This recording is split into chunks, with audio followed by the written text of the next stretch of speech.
Bonjour et merci de nous retrouver pour Un cœur qui écoute, votre rendez-vous de spiritualité. Et nous allons parler de bonheur dans ce rendez-vous de spiritualité. Et nous allons parler avec vous, Jean-Paul Prat. Bonjour. Bonjour.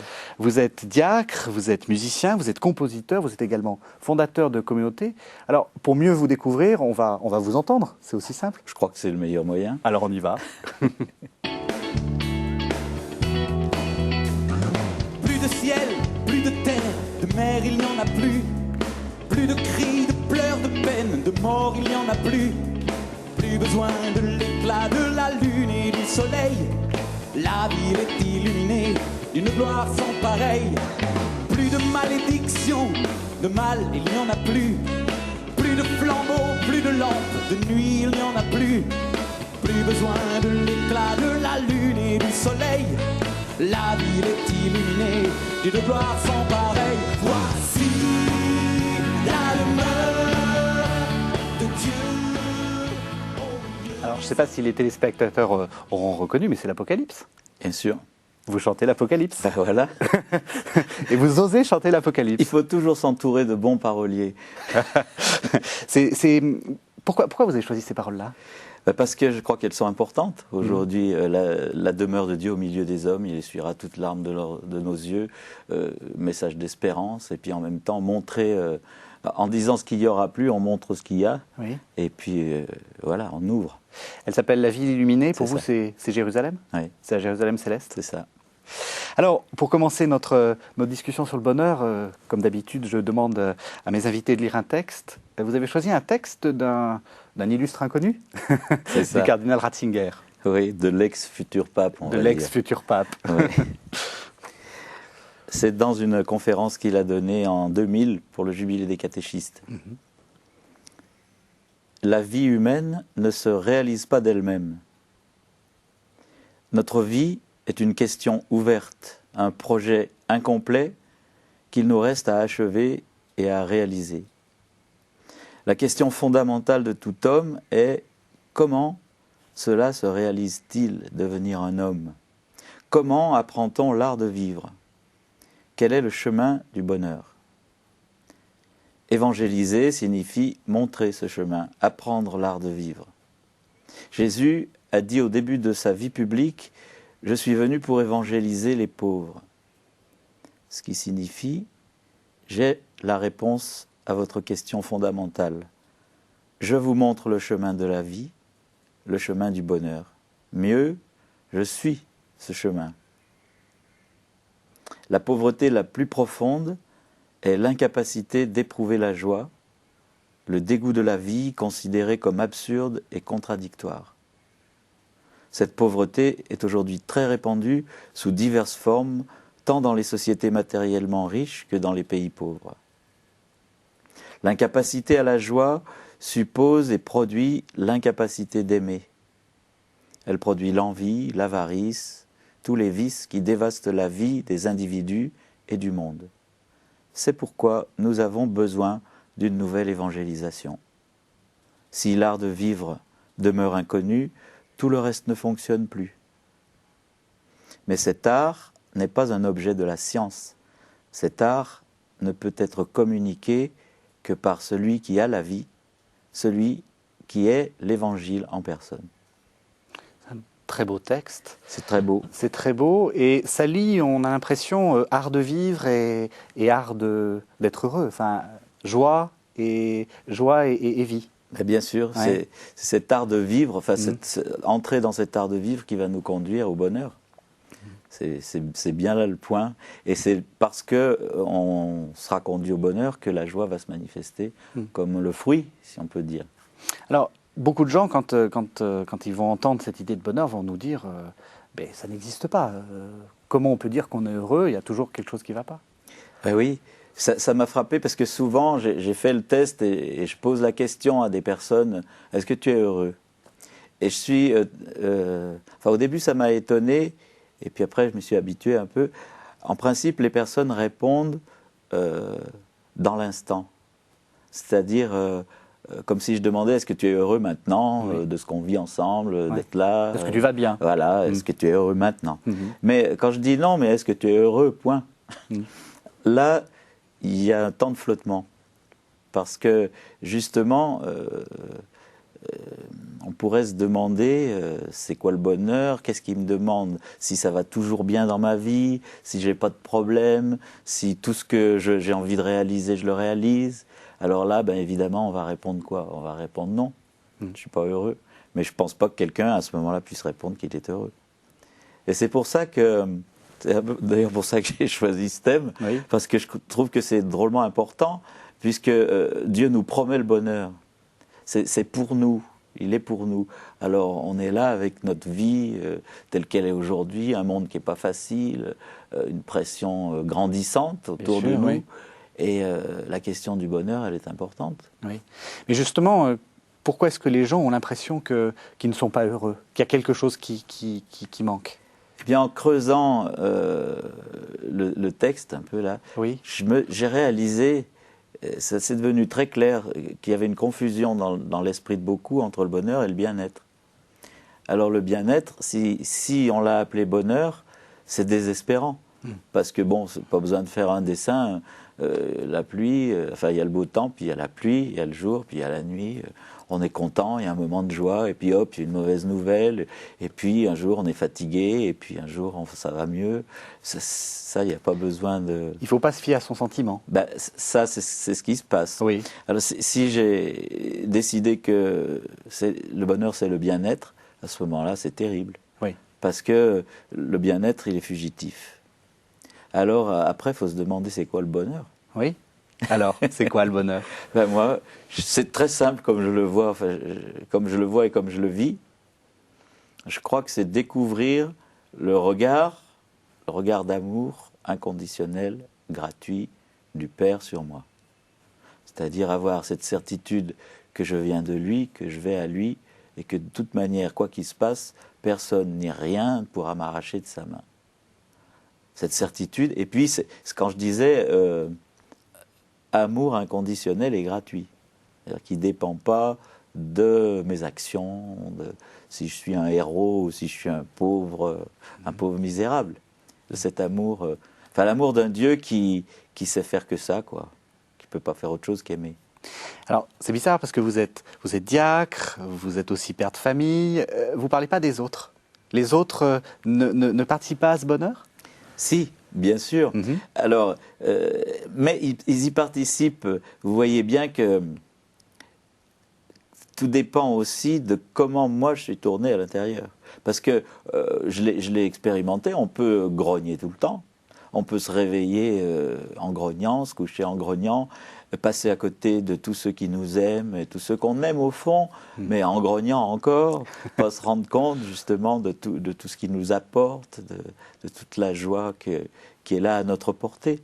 Et ça, je crois que c'est la disposition intérieure qui fait la différence. Parce que finalement, en ayant le même contexte, la même famille, les mêmes amis, on peut grogner tout le temps ou être presque tout le temps content. Le pape, enfin le cardinal Ratzinger, parlait d'un art de vivre. Donc dans art, il y a aussi technique, pratique. Ça s'apprend? C'est quelque chose qui s'apprend, le bonheur? Ben, je crois que la vie s'apprend. Oui. C'est un travail finalement. Oui, oui, c'est ce qu'il dit. Hein. Il dit qu'il faut apprendre aux gens à ce qui paraît être le plus simple, c'est-à-dire à vivre, finalement. Oui, mais parce que, en fait, on parle beaucoup, quand on est chrétien, de suivre Jésus. Mais qu'est-ce que ça veut dire, suivre Jésus? On suit qui? On fait quoi? Est-ce que c'est du point de vue moral? Il faut être gentil, aimer son prochain, enfin, faire des efforts tout le temps. Est-ce que c'est ça, suivre Jésus? Je crois pas. Quand on regarde la suite dans la conférence du cardinal Ratzinger au catéchiste, ce qui est important, parce que c'était quand même au catéchiste qui dit ça, c'est-à-dire ceux qui sont aussi chargés de transmettre la vraie foi, si je peux dire. Et d'apprendre à vivre. Et d'apprendre à vivre. Oui. Eh ben, il dit bien qu'en fait, suivre Jésus, c'est être Jésus, c'est devenir lui. C'est-à-dire, c'est autre chose. Et alors, oui, ça évidemment qu'on compte sur la grâce, mais ça s'apprend. C'est-à-dire que c'est tout un travail intérieur. J'ai remarqué que beaucoup de personnes tirent peu profit de leurs expériences. Vous dites être Jésus. Alors, vous savez, en spiritualité, il y avait un livre très important qui était l'imitation de Jésus-Christ, où il fallait essayer de guérir les gens comme Jésus les avait guéris. Il fallait participer à sa souffrance, quitte à aller se crucifier. Oui. C'est ça? Est-ce qu'il faut... Parce que c'est un livre qui a bien 500 ans, peut-être même un peu plus. Oui, je me souviens de ce livre.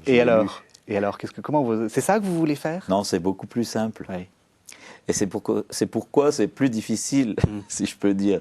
Enfin, quoique se mortifier constamment et tout ça, c'est difficile aussi. Difficile, mais c'est difficile d'être simple, de Oui. revenir à cette simplicité de l'enfant. Parce Oui. que c'est finalement ce que nous montre le Père dans son Fils. C'est cette simplicité de Dieu. Et nous, on a beaucoup de mal. On le voit encore à travers des prismes, la morale, le machin, le mérite. Voyez. Alors que vraiment retrouver cette simplicité d'enfant qui, c'est pas parce qu'il attend tout de son père qu'il fait rien lui. Hein, je vais pas. Oui, il faut pas être... Mais qui se laisse modeler finalement par ce regard qui reconstruit. Parce qu'aujourd'hui, on croise beaucoup de regards qui détruisent.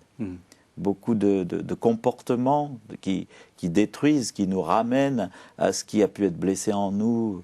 Ce qui est beau avec le regard du Père sur nous, c'est que c'est pas qu'il ne voit pas nos blessures ou nos mochetés, je sais pas comment dire. Bien sûr qu'il les voit, mais c'est pas ça qu'il regarde. Et ça fait une sacrée différence.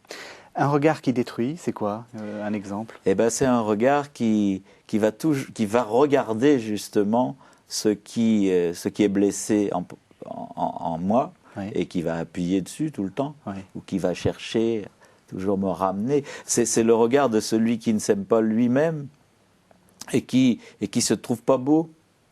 Alors comme il se trouve pas beau, il faut bien qu'il me voie moche, Oui. parce que sinon, quelle espérance, quel espoir il va avoir.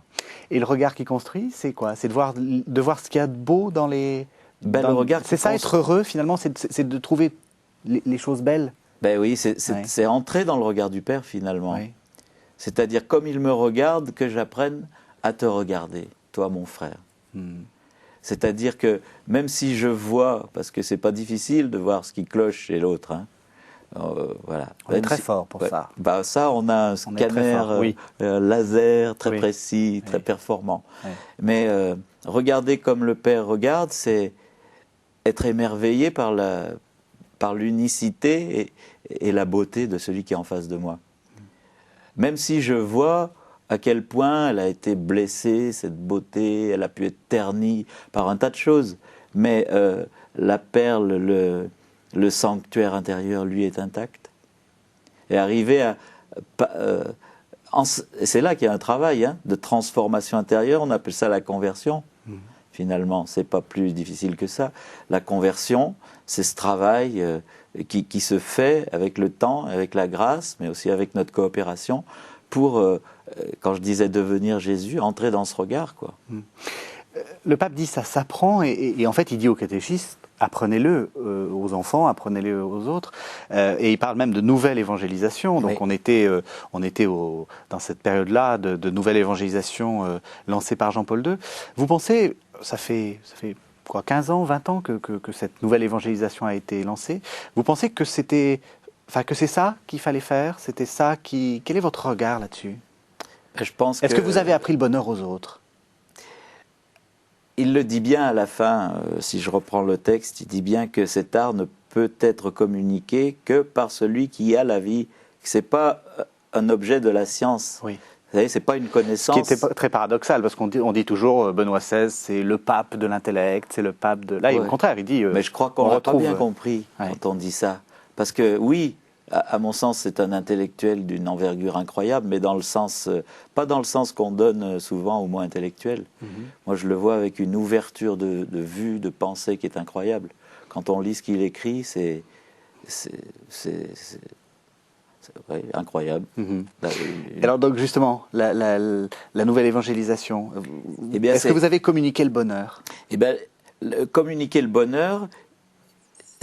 Je le communique, j'espère, de plus en plus, parce que je le vis de plus en plus. Mais il n'y a pas d'autre moyen, on ne peut pas tricher avec ça.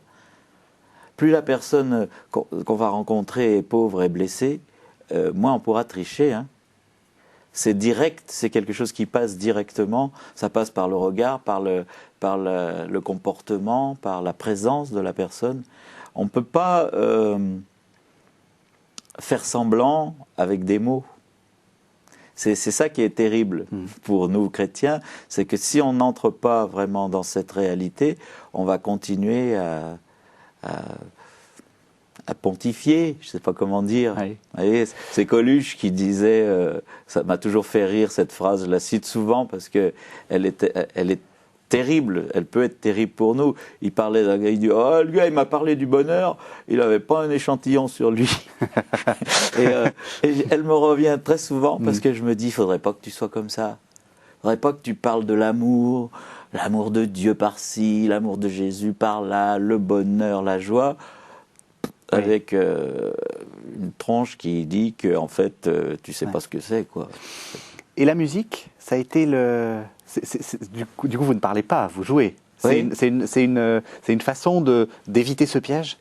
Eh bien, c'est vrai que l'artiste, il a une mission hein, à ce niveau-là, parce absolument. que l'art, bon, il n'est pas forcément fait pour communiquer tout de suite le bonheur, hein, mais en tout cas, la vérité, ouvrir une fenêtre sur le ciel, sur la beauté, sur un artiste, il est là pour réveiller.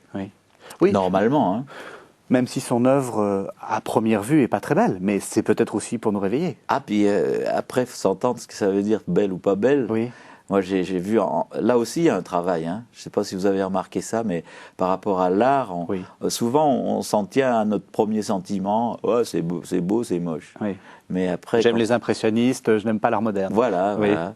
Eh ben, j'ai pas regardé en fait. Je me suis pas laissé éveiller. Je suis pas entré. J'ai pas travaillé. Moi, ce qui m'a aidé à m'éveiller à ça, c'est d'avoir des amis ou des très proches, des très chers, en qui j'avais confiance, qui aimaient des choses que j'aimais pas et qui m'ont fait me poser la question, même sans rien dire. J'ai dit, mais si lui que j'aime aime ça à ce point, c'est que moi, il y a quelque chose que je vois pas. Et vous avez vu? Oui, je commence à voir. Ça, je parle surtout pour la peinture, parce que moi, j'entends plus que je vois au départ, étant musicien, compositeur, et je me suis ouvert beaucoup. Et je crois que c'est pareil hein, pour la vie, quoi. Si on ouvre le regard sur la peinture, si on ouvre l'oreille sur la musique, sur la beauté, eh bien, je crois qu'on l'ouvre aussi sur le frère, sur l'autre.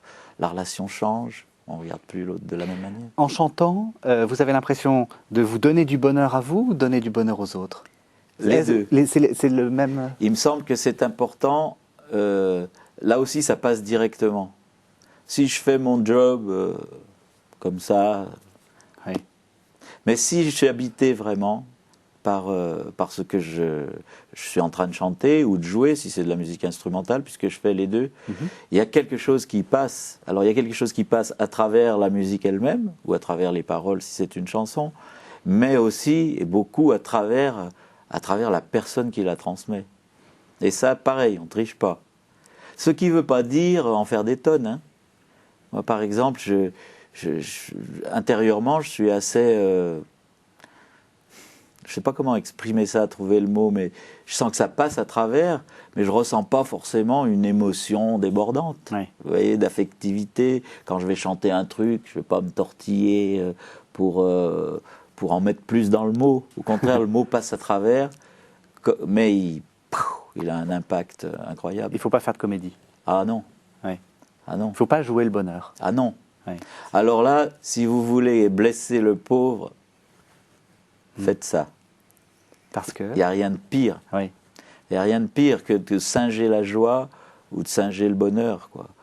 Surtout devant celui qui en est privé ou qui s'en croit privé complètement, qui croit ne plus y avoir accès. Alors là, quand il voit qu'en plus on en rajoute, là c'est trop cruel. On peut vivre sans musique?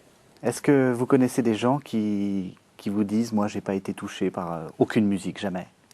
Tout dépend ce qu'on appelle vivre.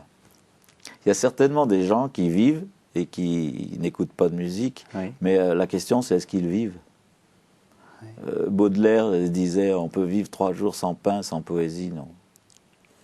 Je vois bien ce qu'il veut dire. Évidemment qu'il y a des gens qui vivent plus que 3 jours sans poésie. Hein. Oui. Mais est-ce qu'ils vivent? C'est ça, je crois, qu'il veut dire. On peut survivre sans art. On peut survivre sans musique. Mais on ne peut pas vivre. À mon avis, hein. Sûrement, il y aura des gens pour me contredire. Mais moi, je ne crois pas. L'art est là justement pour venir vivifier, pour venir réveiller en nous cette vie. C'est fait pour ça, là.